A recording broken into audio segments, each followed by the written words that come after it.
বাবা ভোলানাথের জয় জয় জয়, বাবা তারকনাথের জয়।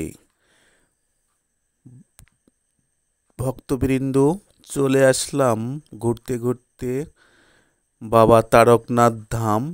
এই তারকনাথ ধামটি অবস্থিত বালাপোতা। আপনারা অনেকেই নাম শুনেছেন এবং অনেক লক্ষ লক্ষ ভক্তের সমাগম হয় এখানে। আমিও পড়ন্ত বিকালে ঘুরতে ঘুরতে চলে আসলাম বালাপোতা বাবার মন্দিরে। এখানে এসে দেখি সন্ধ্যার একটু আগে আমি এসে দেখলাম যে এখানে খুব লোকজন খুবই কম আছে, মানে ভক্ত পুণ্যার্থী যেনারা ছিল খুবই কম। মানে এই সময়টাই আমি মনে করি জল দেয়া যায় খুব সুন্দরভাবে। আর সকাল থেকে তো সে কি ভিড় আর কি ঠেলাঠেলি, অনেক কিছু মানে মোকাবেলা করা লাগে। কিন্তু আমি যখন অল্প অল্প বেলার দিকে গেছি, ওখানে যেয়ে দেখলাম যে এত সুন্দর একটা পরিবেশ যে সবাই খুবই সুষ্ঠুভাবে বাবার মাথায় জল দিতে পারবে। দেখুন, আমি অনেকক্ষণ ধরে ভিডিও করছি। আমি আসলে এমন সুন্দর একটা পরিবেশ দেখে ভিডিও করার লোভটা সামলাতে পারলাম না। আমি চেষ্টা করছি আপনাদেরকে বাবার পুরো বিগ্রহ সহ বাবার শিলা বা যেটা শিবলিঙ্গ বলে আপনারা সেটাও দেখতে পাবেন। এবং দেখতে পাচ্ছেন যে উপরে একটা ঘন্টিও আছে। অনেক ভক্ত পুণ্যার্থী যারা আছেন ওনারা ঘন্টি বাজিয়ে প্রার্থনা করছেন। আমি আসলে সেইভাবে পারমিশন তো সবার কাছ থেকে নেওয়া পসিবল হয় না, যার জন্য আমি আসলে পুণ্যার্থী যারা এখানে আসছেন আমি সবার ভিডিও ধারণ করছি না।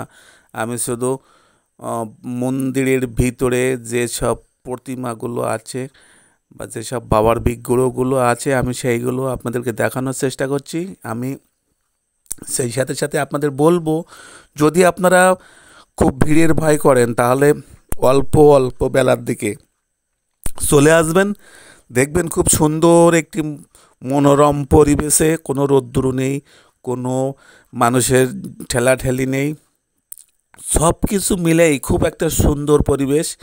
এবং আপনি নির্বিঘ্নে বাবার মাথায় জল দিতে পারবেন, সেই সাথে সাথে আপনার মনোবাসনা পূর্ণ করবেন এবং বাবার কাছে আপনার যা কিছু চাওয়ার আছে চেয়ে নেবেন। এবং আমি বলবো যে এই বালাপোতা বাবার ধাম, এখানে অনেক পুণ্যার্থীরা আসেন এবং অনেক ভক্তের সমাগম হয়। আপনারা যদি কেউ বালাপোতা বাবার ধামে না এসে থাকেন তাহলে একবার এসে দেখুন, কত সুন্দর একটি জায়গা। আসলে আপনার প্রাণটা জোড়াই যাবে। অনেক সুন্দর পরিবেশ এবং অনেক ভক্ত পুণ্যার্থী এখানে আসেন, এসে সবাই তাদের মনোবাসনা পূর্ণ করেন। আমি বলবো বাবা তারকনাথের এখানে আপনারা আসুন, চৈত্র মাস সবাই বাবা তারকনাথের মাথায় জল দিতে আসে, আপনারাও চলে আসুন। এবং সেই সাথে সাথে আমি আরও একটি কথা বলবো যে আপনারা যদি ভিড়ের ভয়তে জল দিতে ইচ্ছুক কিন্তু এত ভিড় কিভাবে কি করব, তাহলে আপনারা অল্প অল্প বেলার দিকে চলে আসুন, কোনো সমস্যা হবে না। আমি বলছি কোনো সমস্যা হবে না, খুব সুন্দরভাবে জল দিতে পারবেন।